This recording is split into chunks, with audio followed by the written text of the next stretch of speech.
His phone rang again. It was Minsu. He looked at it but couldn't bring himself to answer. He had promised her that he would protect her, but now he didn't know if he could. That night, as Minsu lay fast asleep, her phone rang.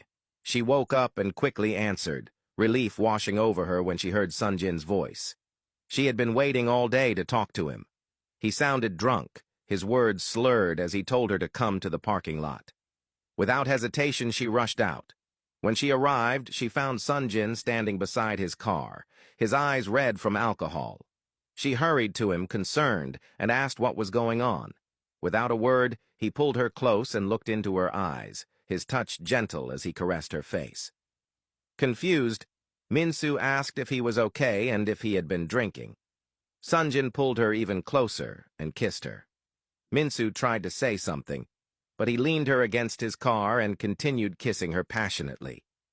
He then looked at her again and told her that he loved her, but that he was letting her go.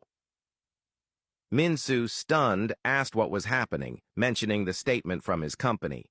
Sanjun told her that being with him would only ruin her reputation and that he had to let her go to protect her.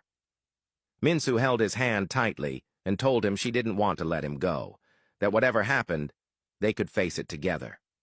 Sanjun shook his head and told her that his father knew she was his weakness and would do anything to get to him, even if it meant destroying her.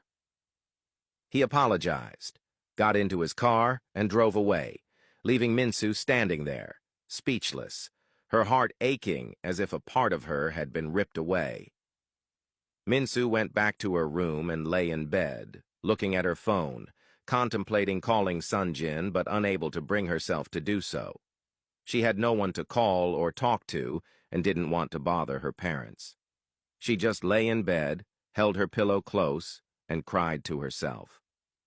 It was her first heartbreak, and losing Sanjun had shattered her heart into pieces.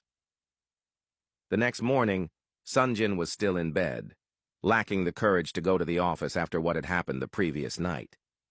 He thought of Minsu, wondering how she was coping. He looked at his phone, tempted to call her, but remembered what was at stake. He put his phone back down and went back to sleep. The next day, Minsu had to wake up early, knowing that despite her heartbreak, life had to go on, and that meant going to work. She tried her best not to let thoughts of Sanjun consume her, but it was a losing battle. She missed him so much and wanted to see and talk to him. However, she held herself together and did her best to stay focused. She went to her part-time